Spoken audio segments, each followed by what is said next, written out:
코로나19 3차 대유행 기세가 완전히 누그러지지 않은 가운데 설 연휴가 시작됐습니다. 인구 이동량이 많은 설 연휴에 코로나19 재확산 우려가 커지고 있는데요. 또 국내에서도 오는 26일부터 코로나19 백신 접종이 시작될 예정입니다. 관련 내용을 김경우 인제대 서울백병원 교수와 살펴보도록 하겠습니다. 안녕하십니까, 네, 교수님. 안녕하세요. 네. 정부가 이번 설 연휴가 방역에 정말 중요한 또 한 번의 고비다라고 이야기를 했었는데 조금 전에 어제 하루 동안의 신규 확진자가 발표가 됐습니다. 504명. 원래 200명대 후반까지 내려갔다가 앞자리가 5로 바뀌다 보니까 그 숫자가 주는 무게감이 아무래도 좀 있는 것 같습니다. 어떻게 보셨습니까? 네, 맞습니다. 조금 증가세에 다시 들어간 건 아닌지 조금 의심해 봐야 될 것 같고요. 지금 말씀하신 것처럼 국내 지역 발생이 467명, 해외 유입이 37명 이렇게 돼 있고요.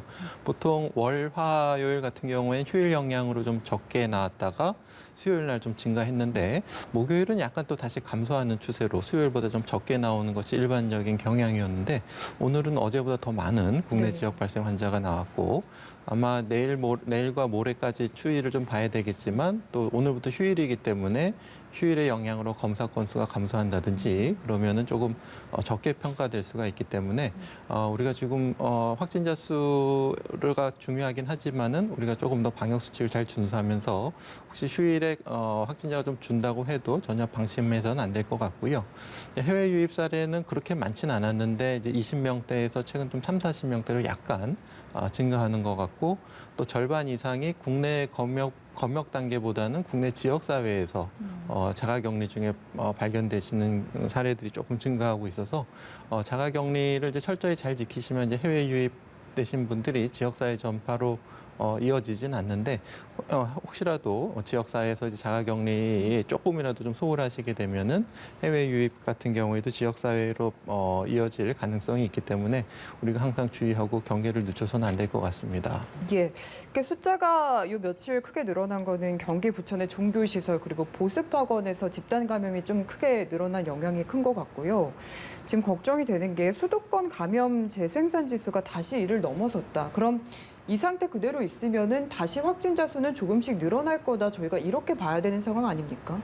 네, 그렇습니다. 특히 이제 오늘도 대부분 82% 가까이 수도권에서 주로 발생했는데 예. 그러니까 전체적으로 증가도 했지만 대부분 수도권에서 차지하고 있고 수도권에서 감염제 생산 지수가 1을 넘고 증가하고 있는데 뭐 많은 분들이 잘 아시는 것처럼 수도권 같은 경우 인구도 많고 인구 밀도도 많고 또 상대적으로 젊은 층도 많으신데 이제 젊은 층 같은 경우에는 상대적으로 코로나19 증상이 좀 경미하시거나 무증상이신 경우도 있기 때문에 그런 경우가 이제 군 입영장정 항체 검사에서 보니까 상당히 이제 많은 분들이 이제 검사를 받지 않았는데 확진이 되지 않았는데 항체를 가지신 사례가 있거든요. 그래서 우리가 언제든지 무증상 경증의 감염자가 주변에 있다. 그래서 언제든지 감염될 수 있고 감염시킬 수가 있는 상황이기 때문에 항상 방역 수칙을 잘 지켜주셔야 되겠고 조금이라도 의심 증상이 있으면은 빨리 선별 검사를 받으셔서 코로나19 확진 여부를 확인하는 것이 중요한 시점이라고 할 수 있겠습니다. 네, 알겠습니다.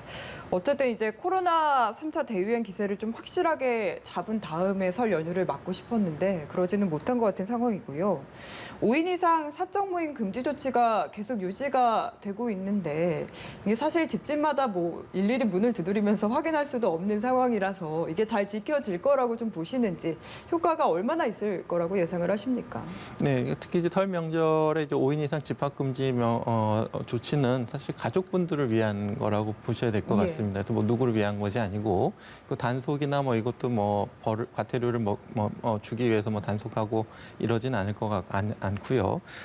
일단은 그 5인 이상 모임 금지를 하시면서 이렇게 메시지를 정부에서 주게 되면은 명절을 맞아서 조금 어르신들을 좀 찾아뵈야 되지 않을까. 또 아니면 어르신들께서도 좀 보고 싶거나 또 이제 어떻게 해야 되나 조금 불안하시면서도 보고 싶고 이렇게 두 가지 생각이 같이 있으실 텐데 그걸 우리가 조금 더 판단하시는 데 도움이 될 수 있도록 좀 명확한 메시지를 준 것이라고 이해하시면 좋을 것 같고요. 그래서 가급적이면 이번 설 명절도 특히 이제 어르신들 같으신 경우에 감염되시면은 치명률이 높고 네. 위중증으로 진행되는 경우가 많기 때문에 특히 가족 중에서 누가 이렇게 가족분들에게 코로나19를 전파시키고 싶으신 분은 없으시겠지만은 그래도 이제 무증상 증상 초기에 자기도 모르게 감염시키실 수가 있기 때문에 최대한 이번 명절에도 특히 이제 어르신들을 만나는 것은 조금 자제해 주시고 이제 비대면으로 마음을 전하시고 이런 노력들이 조금 더 특히 필요하실 것 같습니다. 예. 그리고 또 이번 연휴에 여행 가는 분들도 많으신 것 같습니다. 이번에 근데 코로나 증세가 있어서 검사를 받았는데 결과가 나오기 전에 제주도로 여행을 떠났다가 제주도에 도착한 후에 또 확진 판정을 받았고 같이 간 분들도 역시 확진 판정을 받은 사례가 나왔더라고요. 이런 경우는 좀 없어야 될 텐데 좀 어떻게 보셨습니까? 그래서 자세한 것은 한번 좀 봐야 되겠지만 생각을 추정을 해보면 아마 좀 가족분들끼리 여행을 좀 오래전부터 계획하고 또 많이 준비를 하시고 또 기대도 많이 하셨던 것 같습니다. 그런데 가시기 며칠 전에 이제 증상이 생기셨는데 이제 코로나19 검사를 조금 약간 망설이다가 이제 가시기 전에 그래도 받았는데 결과가 조금 출발하기 전에 나왔으면 더 좋았을 텐데 조금 늦게 나왔고 그 예정된 계획을 좀 취소하기도 좀 곤란하셨을 것 같고 애매하셨을 것 같고요. 그래서 좀 상황은 좀 이해가 되는데 일단은 여행을 가급적이면 가지 않으셔야 되는 상황이고요. 지금도 특히 이제 수도권에서 비수도권이라든지 또 다른 지역으로 또 다른 분들과의 이런 만남 같은 것도 좀 최대한 자제해 주셔야 되는데 일단 조금이라도 증상이 의심이 되면 빨리 검사를 받으시고 좀 예정된 일정을 좀 어려우시겠지만 최대한 좀 조정하거나 취소하시고 이런 것들이 필요하실 텐데 아마 지금 많은 분들이 또 비슷한 상황이 계신 경우가 많이 계실 것 같거든요. 그래서 어려우시겠지만 조금 일정을 조정하시고 좀 과감한 결단이 지금 좀 필요한 시기라고 할 수 있을 것 같습니다. 네. 네, 조금 전에 사실 저희가 김포공항 취재 기자도 연결을 해봤는데 많이 가시는 것 같습니다. 가서 조심을 하시는 게 좀 필요할 것 같고요. 워낙 코로나19 상황이 길어지다 보니까 벌써 이 코로나 상황 내에서 맞는 두 번째 명절입니다. 지난 추석과 이번 설을 비교도 저희가 해볼 수 있을까요?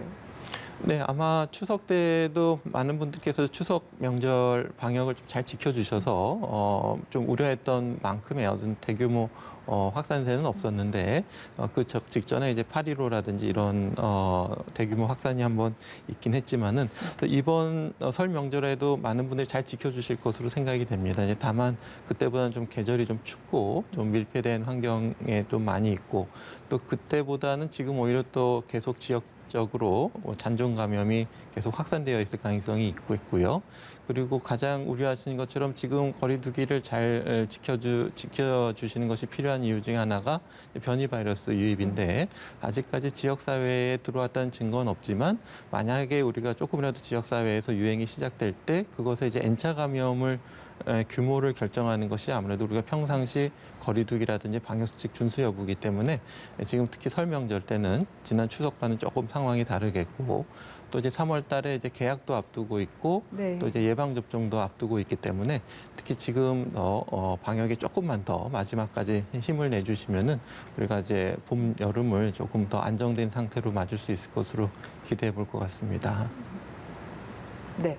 그리고 명절 연휴에 이렇게 의사 이제 선생님과 대담을 나누다 보면은 명절 연휴에 아프면 어떻게 해야 되나요? 이런 질문을 많이 드리곤 하는데 여기에 하나 더 추가해야 될 것 같습니다. 명절 연휴에 코로나19 의심 증상이 있으면 어떻게 해야 됩니까? 네, 맞습니다. 이제 코로나19는 휴일이 없기 때문에 네. 언제든지 특히 이제 명절 때 더 유행할 수가 있으니까 그래서 지금 선별검사소라든가 임시선별검사소가 계속 휴일에 운영되고 있거든요. 그래서 증상이 없고 이제 조금 한번 검사를 받아봐야 되겠다 그러신 분들은 이제 임시검사소를 이용하시면 좋겠고 좀 증상이 있고 좀 코로나19 접촉이 있고 좀 많이 의심이 되시는 경우에는 보건소 선별검사소를 이용하시는 것이 좋겠고요.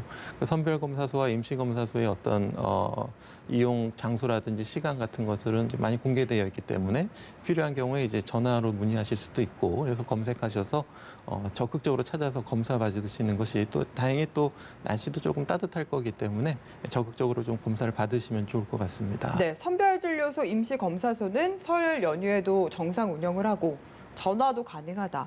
콜센터는 1339 이 번호인 거죠? 네, 그렇습니다. 그래서 질병관리청 1339도 있고 또 이제 코로나19가 아닌데 뭔가 진료를 받고 싶다 이러신 경우에는 이제 네. 119나 129 보건복지부 콜센터 통해서 안내를 받으실 수도 있고 또 보건복지부 홈페이지에서 이제 운영하는 응급의료기관이나 동네 병의원 연락 전화 장소를 아실 수가 있기 때문에 응급질환이면 응급실로 가야 되겠지만 이제 좀 가볍고 비응급질환 같은 경우에는 동네 병의원을 이용하시는 것이 좀 훨씬 더 좋으시겠습니다. 예, 알겠습니다. 정부가 오는 토요일에 이제 거리두기 개편안을 또 발표할 예정을 갖고 있는데 이번 주에 확진자 발생 추이 또 방역 상황 등을 고려해서 결정하겠다라고 했는데 지금까지 상황으로 본다면은 거리두기 단계를 좀 낮출 가능성은 어느 정도라고 예상을 하십니까? 네, 거리두기 단계 자체를 좀 낮추기는 어려울 것 같습니다. 네. 지금 계속 감소세보다 오히려 약간 증가세가 의심되는 상황이고 특히 이제 폭발적으로 증가할 가능성이 있는 수도권 같은 경우에는 계속 증가세에 있기 때문에 아마 거리두기 단계 자체를 완화하기는 좀 어려울 것 같고 일부 다중이용 시설 중에서 좀 충분히 정부와 대화를 해서 자율적으로 방역 수칙을 좀 더 잘 지키겠다라는 부분에 대해서는 우리가 좀 영업 시간 을 조금 탄력적으로 늘리는 것은 좀 가능할 것 같은데요. 자율적으로 방역 수칙을 더 강화하고 잘 지키시는 조건 하에서 좀 가능은 할 것 같습니다. 네, 알겠습니다. 토요일에 저희가 결과 나오면 좀 더 이야기 나눠보겠고요.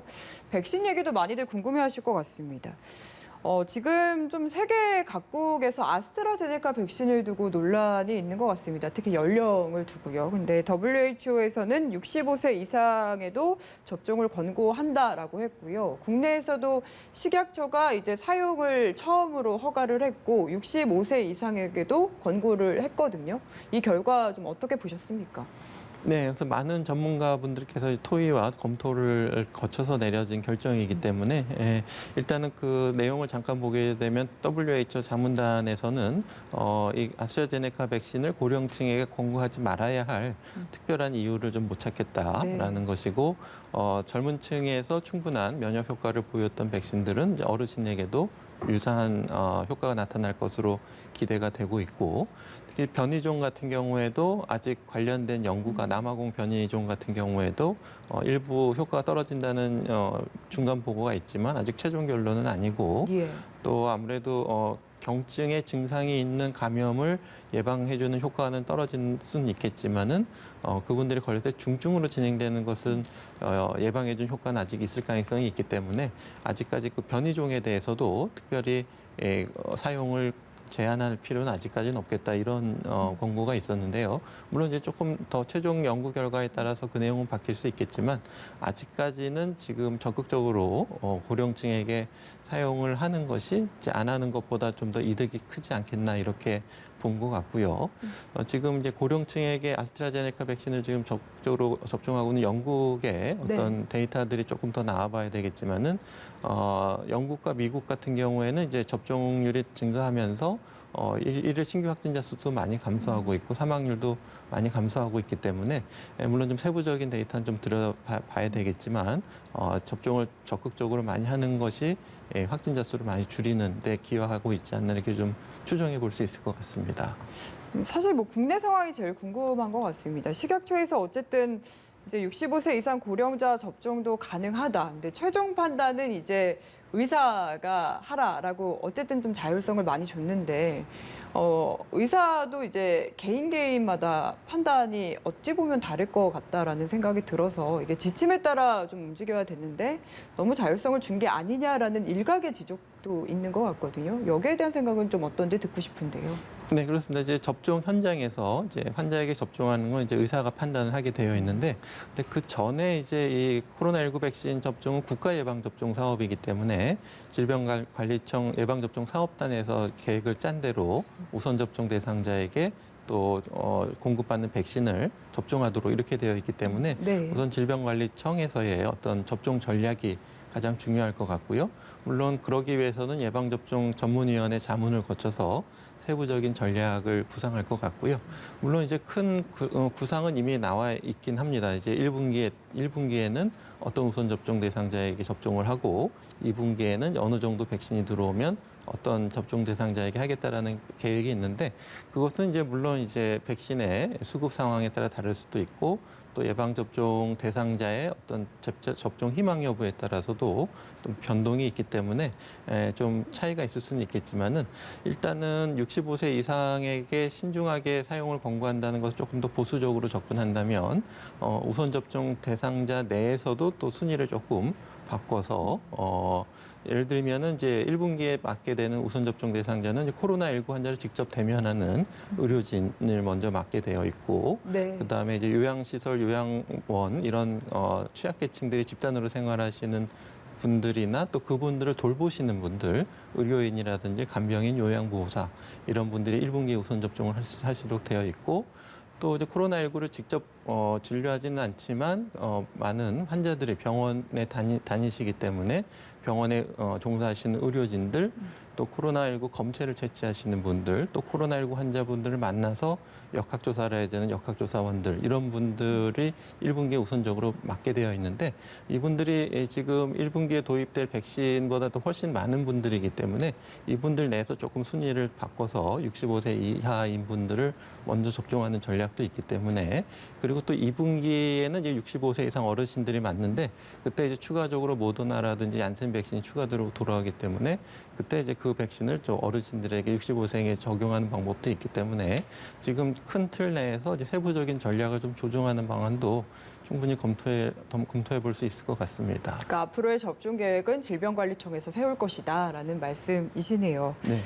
어쨌든 드디어입니다. 드디어 26일부터 국내에서도 코로나19 백신 접종이 시작이 되는데 국민들이 백신 접종을 이제 어떻게 신뢰를 하고 인식을 하느냐에 따라 백신 접종률도 많이 달라질 것 같습니다. 아직 신뢰하지 못하는 분들도 계시고 빨리 맞고 싶다 하는 분들도 계실 것 같아요. 이분들에게 좀 해주고 싶은 말씀이 있으실 것 같은데 들어볼까요? 네, 일단 신중하게 맞으시는 건 당연하고 또 그래야 됩니다. 그렇기 때문에 어느 정도 안정성과 신뢰성이 된 다음에 맞는다는 건 당연한 심리시고요, 당연한 반응이시고, 다만 이제 우리가 진짜 위험성이 있고 그런 경우에는 국민께 투명하게 알려서 접종을 신중하게 받아야 되고, 하지만 안전하고 문제가 없는데 이제 잘못된 정보를 가지고 과도한 공포나 불안으로 또 접종을 안 맞으시게 되면은 접종을 통해서 맞으시는 많은 이득을 우리가 포기할 수가 있기 때문에 일단은 정확하고 투명한 공개에 의존하셔야 되겠고 또 이제 본인이 가장 좀 궁금하고 이런 것들을 좀 일일이 좀 자세히 본인에게 맞는 상담을 해주는 건 역시 평소에 가깝게 다니는 주치의 예. 의사의 판단하고 의사와 잘 상의해서 걱정되시는 부분이라든지 이득과 손실을 잘 상의하셔서 접종을 잘 맞으시면 좋을 것 같습니다. 네, 알겠습니다. 지금까지 김경우 인제대 서울백병원 교수와 이야기 나눠봤습니다. 오늘 말씀 잘 들었습니다. 네, 감사합니다.